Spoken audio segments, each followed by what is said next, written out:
me switch on the recording. Good morning, everyone. This is the next lecture, and today we're going to look at the ecosystemic framework as a frame for how we consider and how we look at learners who have learning barriers. We're focusing very specifically in this module on neurodevelopmental learning disorders, and so in order to really understand learners who have these difficulties, we need to think about them in a particular way and in a particular frame. So we often, in the area of special needs education, we often speak about barriers to learning and development.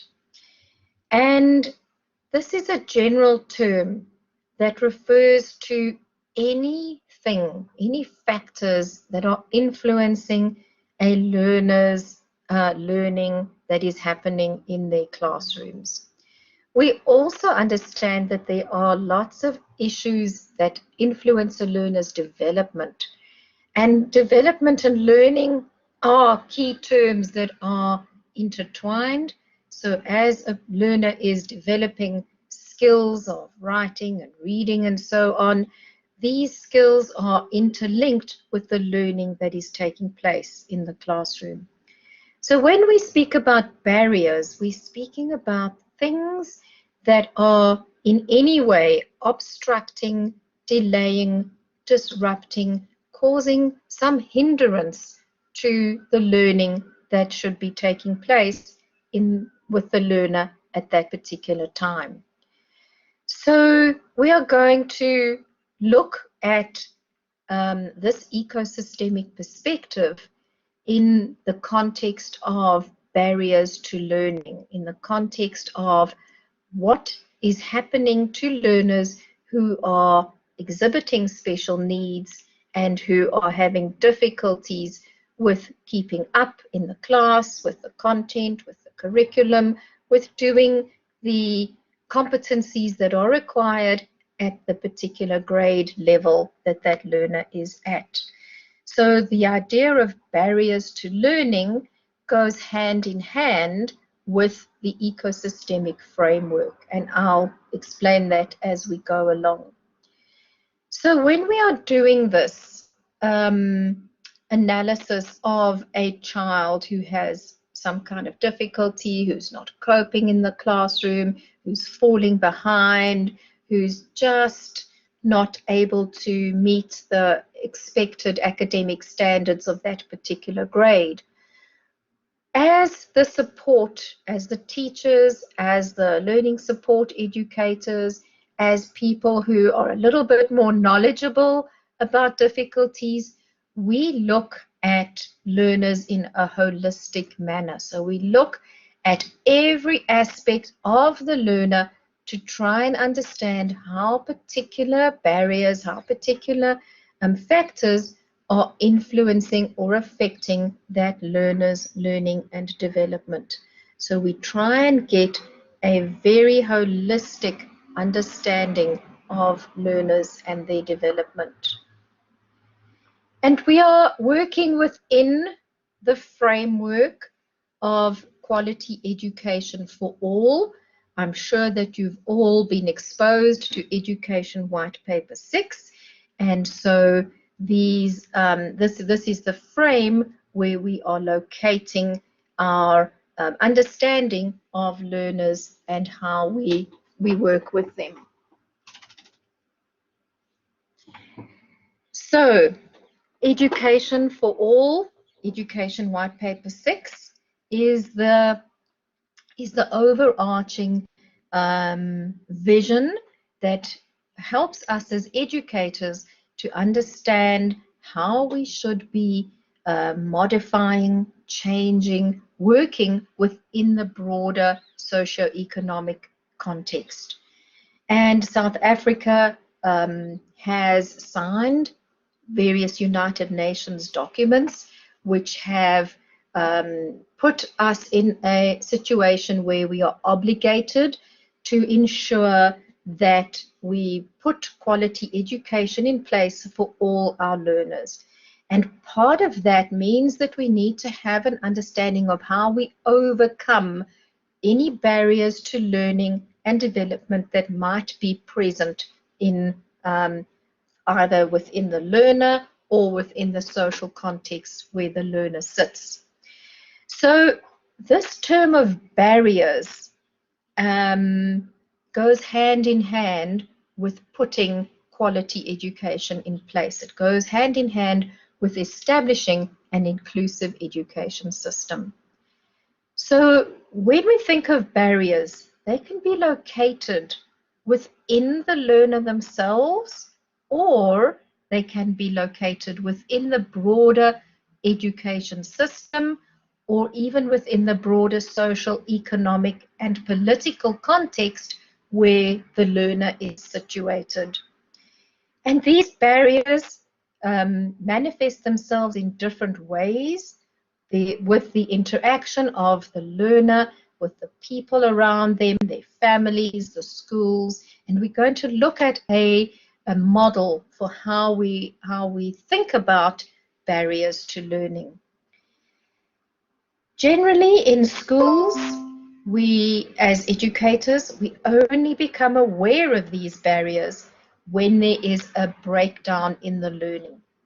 There are barriers that can be temporary in a child's life, or there are things that can be permanent.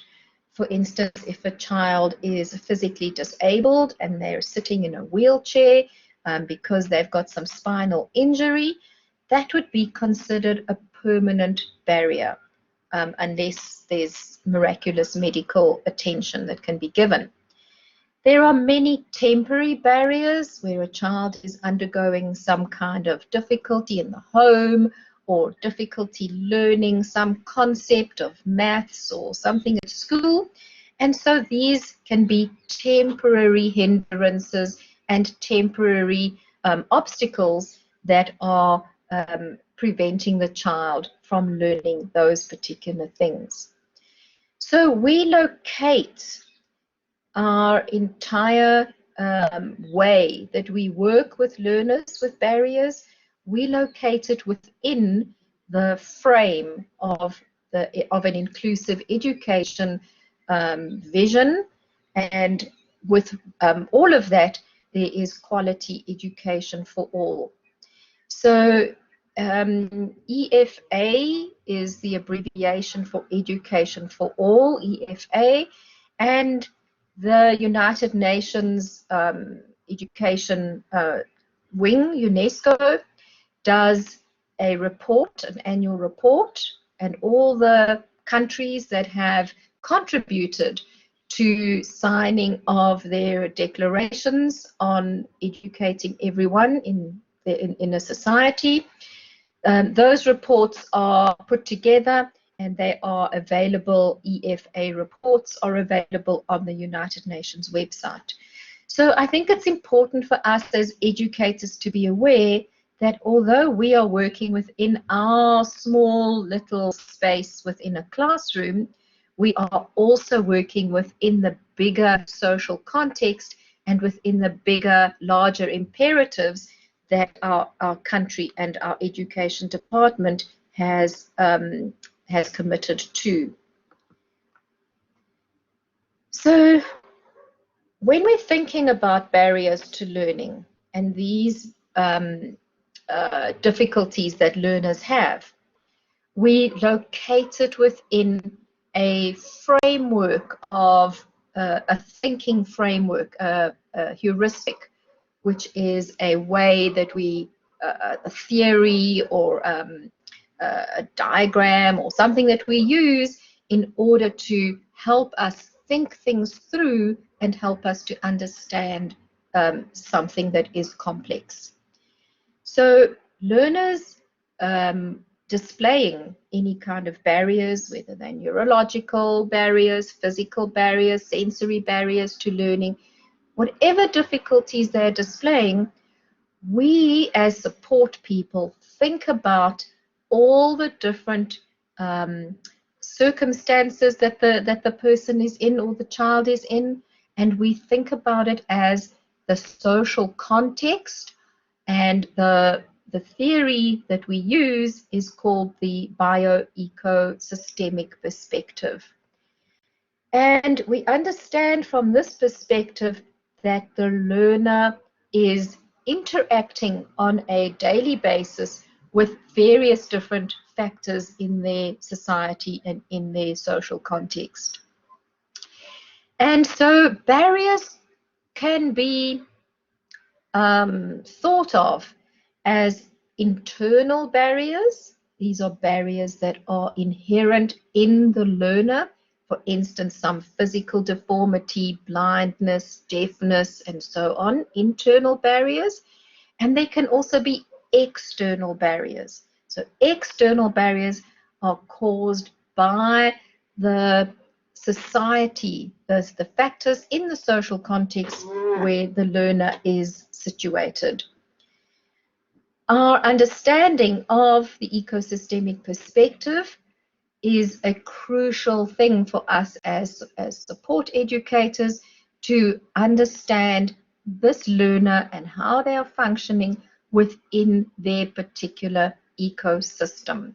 So this understanding comes from ecology, where an organism is situated in a particular environment, and the environment and the organism are well adapted and suited to, the organism is suited to living in that environment. It's a perfect environment for it.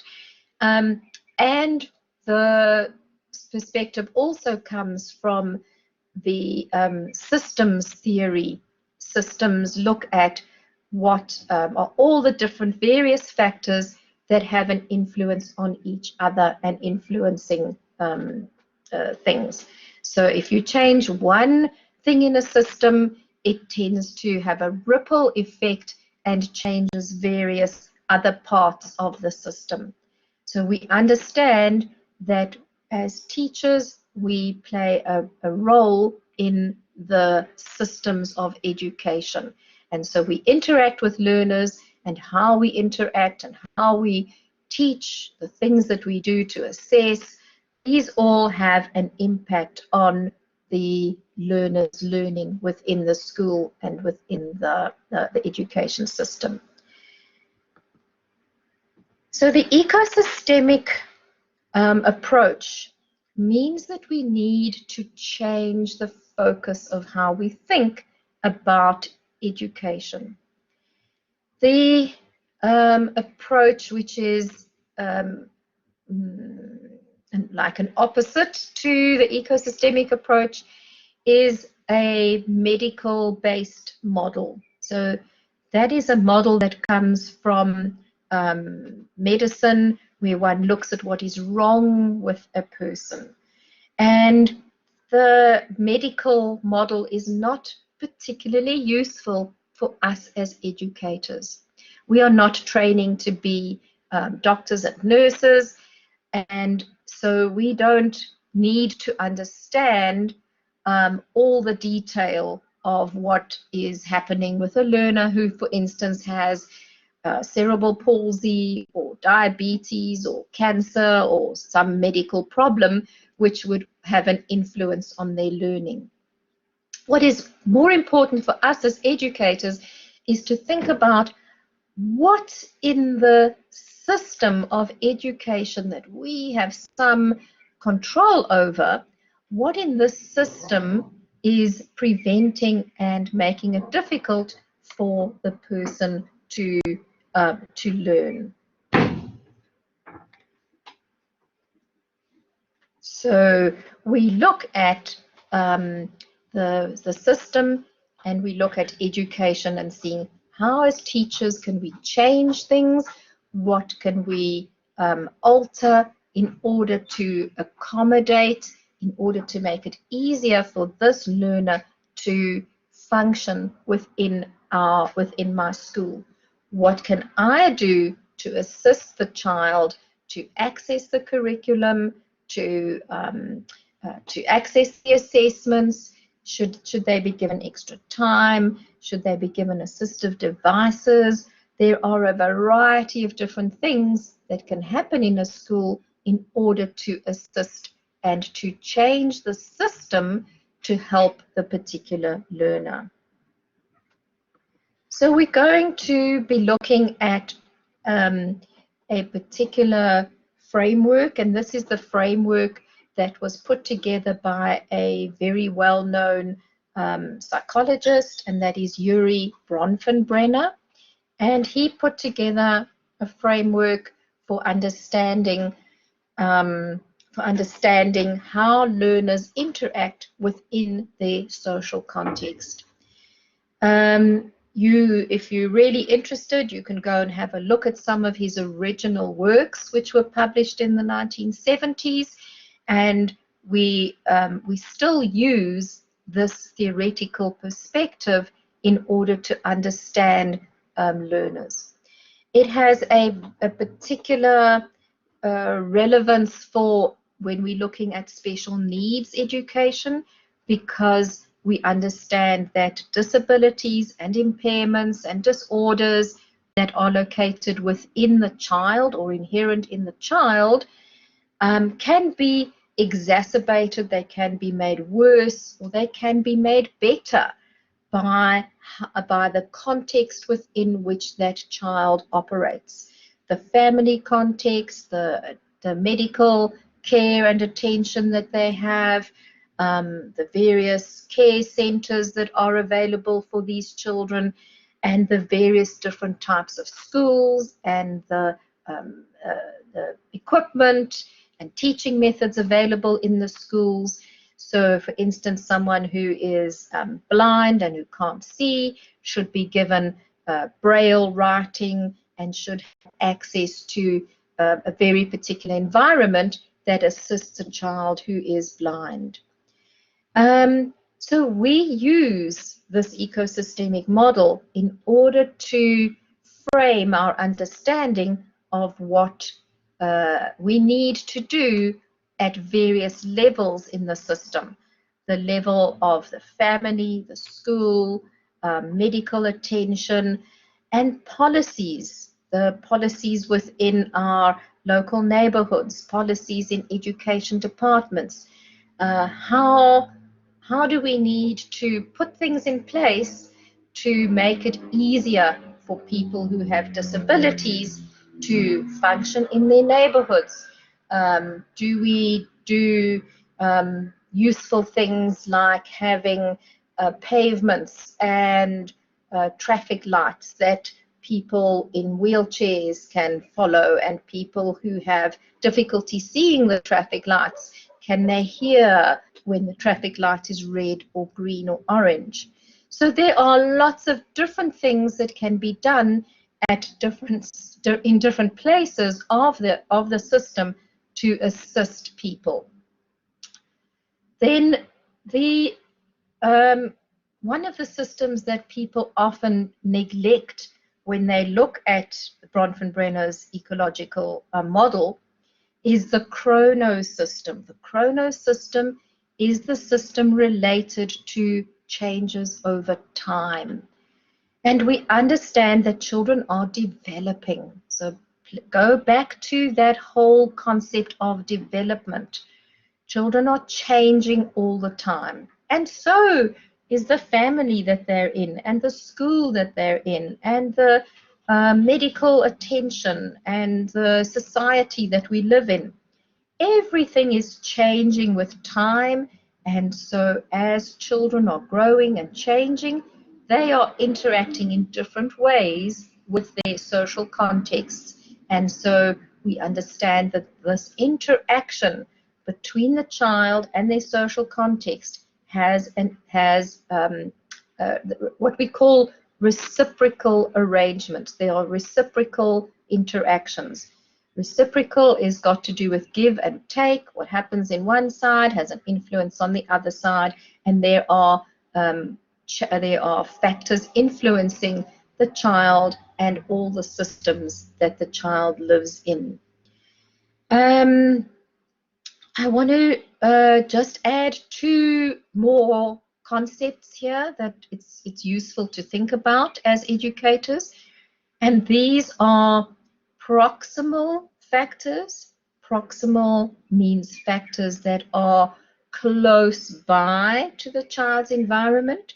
So often we think of the proximal factors as occurring within the microsystem within which the child functions, their immediate family, the immediate teachers, the people who are giving them care and attention on an everyday basis.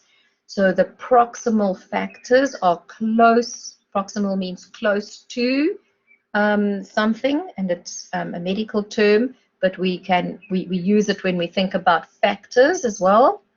Factors that are close to the child, influencing the child's development intimately. And then we also know that there are distal factors, D-I-S-T-A-L. Distal has got to do with influences that are further away from the child's immediate environment. And we think about those factors in the exo and the macro systems. So these are factors that relate to the neighborhood that the child lives in, the kind of facilities that are available in medical and community and welfare centers, the laws of the society, the cultures, and the social economic status that the child is developing in. So the distal factors are things that are further away from the immediate factors within the child's microsystem. So those are useful concepts to think about when you are when you're thinking about the accommodations and how to support a learner who has a disability of any nature. Okay, so the child is in the center of the model, and the person or the child is affected and affects all the settings and the social context within which they spend time. And we know that the kind of experiences that children are getting in their settings has an impact on the pace of development, on brain development, on language development, on fine motor skills, on the ability to socialize. So all our domains of functioning are influenced by the experiences that we get in our microsystem and our macro system, the systems that influence our in which we are spending time. So I have spoken about factors before. There are proximal factors close by the person, and there are distal factors which are further away from the child. And all of these factors have an influence. They are called spheres of influence. They have an influence on the child's development and the processes that are happening. So I'm quickly going to run through the kinds of difficulties that might be present in each of these circles, and then I want to get to your assignments. So in the individual circle, this is the inherent, the barriers that are located within the child themselves. So there might be physical barriers specifically related to any of the body functions. There are neurological barriers related to brain and nervous system development, and we're going to have a look at some of these in a little bit more detail. For instance, epilepsy and cerebral palsy, intellectual development delays. These are all what are considered neurological barriers. And then there are various barriers that relate to the functioning of the senses, difficulties with vision, hearing, and the kinesthetic senses, proprioception, your sense of understanding where your body is in space, and difficulties with movement, and so on. There are also external barriers, barriers in the social context that can have an influence on the child's actual inherent development of their physical development.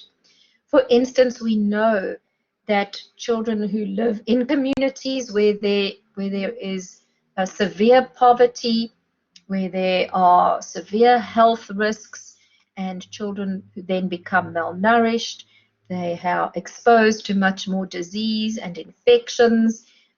Hearing impairments occur because of chronic ear infections. We know that cognitive impairments also occur because of a lot of things that are happening in the social context of the child. So there is a very direct link between what happens in that micro system and the child's inherent physical and sensory and cognitive development that happens within their own bodies. If we have a look at the family circle, there are various, I'm going to just go through some of the negative factors that influence, but please be aware that in all spheres of development and influence, there are both positive and negative factors that influence a child's development. So I'm sure that you could add more things to these lists, but here are some of the negative factors that can influence a child's development. Abuse, neglect, lack of proper stimulation, lack of language being spoken to, having someone who improves the child's language, lack of basic needs, children who do not have enough and adequate nourishment and food, inadequate discipline and routines and structures, rejection of children, unwanted children, families that disintegrate, divorce and single parents. So there are lots of factors within the family circle, which is a micro, a proximal, close to the child. These factors have a serious can have a serious impact on the child's physical development and their cognitive and language development in that particular circle.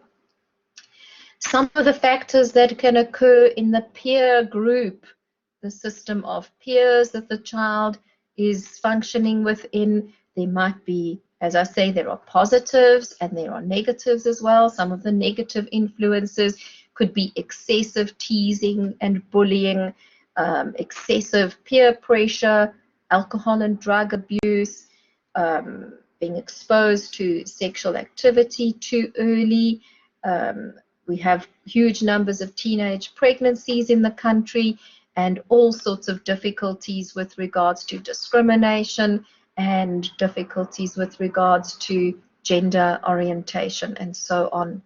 So we also look in the proximal, the factors that have a direct influence on the child's development. We also can look at what are the positive and negatives in the peer group, in the friends that the child is keeping. We can also look at the school circle, and schools can be places of positive, inviting growth for children, and particularly children with disabilities. But schools can also be very negative places. Schools can be perceived as having an inflexible curriculum that doesn't meet the needs of the children who are there, lack of facilities and resources, discriminatory practices that happen in schools, inaccessible schools for learners, inadequate transport systems and inadequate teaching and support and so on. So there are lots of factors that can be taking place within the school system itself that could have an influence on everyday children's learning, but children who have disabilities and disorders, these things have a much more exacerbated effect on their development because they're also dealing with some kind of disorder or disability. So any difficulties within these systems where they interact on a daily basis has a more pronounced effect on the child's development. In the community circle, we're now getting to distal factors, things that are a little bit further away from the immediate influence of the child. And we look at communities and the society, and communities could be under-resourced with limited facilities such as healthcare and support facilities such as therapists, which do occupational therapy and maybe speech therapy. Children with disabilities tend to need much more healthcare facilities.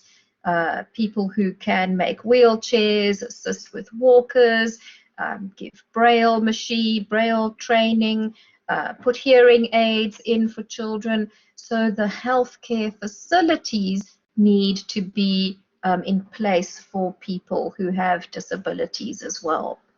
And then, of course, in any community, there are a variety of negative influences that could be taking place. I've listed some of them over here: gangs and violence and crime and vandalism and so on. And if one is living in such a community and you have a disability, let's say you're in a wheelchair, and you're also in a community that has high levels of crime and violence, it makes it more difficult for the person in the wheelchair. So the community within which they live also needs to be considered. And then the most distal factor is the society. And here we're talking about various political and economic factors that have an influence on how the society functions, the bureaucracy around, for instance, the disability grants that are granted for children. Often there's onerous paperwork that needs to be done, and a lot of these children don't get those grants. And in a lot of countries, children with disabilities don't get any accommodations or any kind of social welfare, social networks for them. So we're quite fortunate in South Africa that we do have these social facilities available as long as people can access them.